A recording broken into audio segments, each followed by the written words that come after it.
मैं हूं प्रीति। आप देख रहे हैं आवाज इंडिया, देश की भरोसेमंद आवाज। आइए एक नजर डालते हैं देश विदेश की 10 बड़ी खबरों पर। राजस्थान के दौसा जिले में आज सुबह एक दिल दहला देने वाला सड़क हादसा हुआ।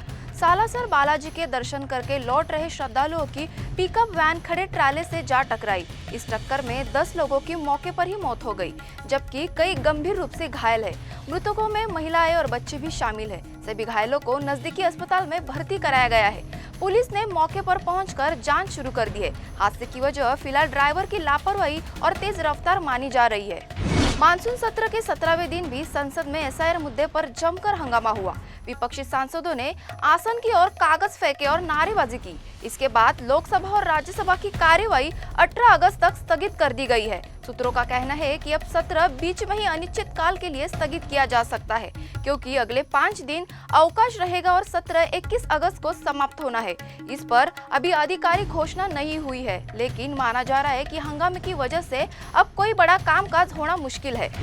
वोट चोरी के आरोपों को लेकर विपक्षी नेता राहुल गांधी अब बड़ा कदम उठाने वाले हैं। कांग्रेस सूत्रों के मुताबिक राहुल गांधी 48 लोकसभा सीटों की वोटर लिस्ट में कथित धांधली का आंकड़ा सार्वजनिक करेंगे। ये लिस्ट वे 7-8 हिस्सों में जारी करेंगे, ठीक वैसे ही जैसे हाल में उन्होंने कर्नाटक की महादेवपुरा विधानसभा सीट के मामले में किया था।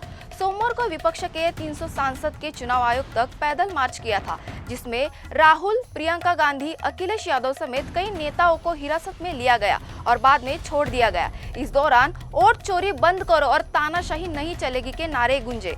कॉन्स्टिट्यूशन क्लब के सचिव पद पर एक बार फिर बीजेपी सांसद राजू प्रताप रूडी ने कब्जा जमा लिया है। उन्होंने अपनी ही पार्टी के संजीव बालियान को हराया। रूडी 25 साल से इस पद पर है और इससे पहले 2009, 2014 और 2019 में निर्विरोध चुने गए थे। बिहार के सारण के 7 बार सांसद रह चुके हैं। रूडी को 1998 में तत्कालीन लोकसभा अध्यक्ष जीएमसी बालियोगी ने क्लब का सचिव नियुक्त किया था। तब से उन्होंने इसे सक्रिय और प्रभावशाली बनाने में अहम भूमिका निभाई है।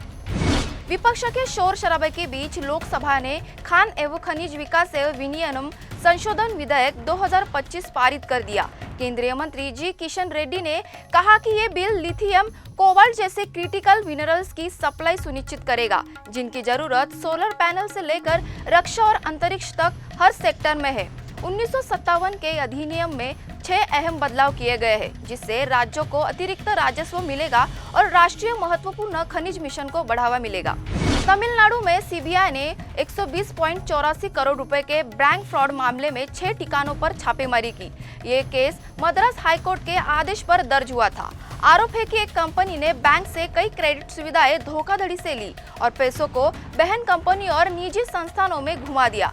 नोटबंदी के समय संदिग्ध कैश डिपॉजिट भी किए गए। छापेमारी में सीबीआई को फंड डाइवर्जन से जुड़े अहम दस्तावेज, डिजिटल डेटा और कई सबूत मिले हैं।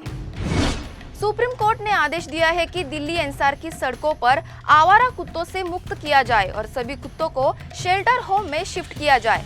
कोर्ट ने नगर निकाय को 8 हफ्ते में रिपोर्ट देने को कहा है। इस फैसले पर देश भर में बहस छिड़ गई है। पेट लवर्स इसे अमानवीय बता रहे हैं, तो कई लोग इसे सुरक्षा के लिए जरूरी मान रहे हैं। चुनौती यह है कि करीब 2000 नए शेल्टर होम बनाने होंगे, जिनमें एम्बुलेंस, डॉक्टर और सीसीटीवी जैसी सुविधाएं भी देनी होंगी।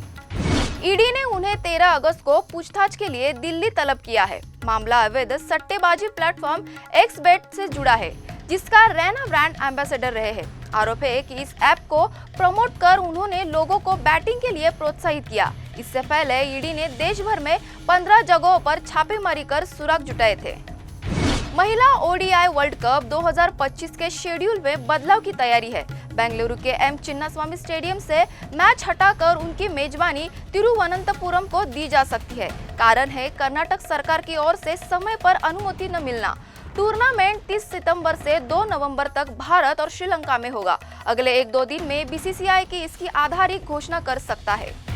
भारत सरकार ने बांग्लादेश से आयात होने वाले कई उत्पादनों पर रोक लगा दी है।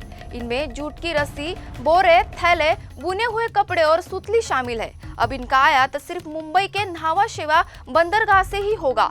आदेश पर वाणिज्य एवं उद्योग मंत्रालय के अधिकारी अजय भादु के हस्ताक्षर है और ये तुरंत लागू हो गया है। जूट सेक्टर लंबे समय से भारत बांग्लादेश व्यापार में संवेदनशील मुद्दा रहा है, क्योंकि दोनों देश इसके बड़े निर्यातक है। फिलहाल आवाज इंडिया में देश दुनिया की खबरों में इतना ही। जुड़े रहिए आवाज इंडिया के साथ। जल्द होगी आपसे फिर मुलाकात, तब तक के लिए नमस्कार। आवाज़ें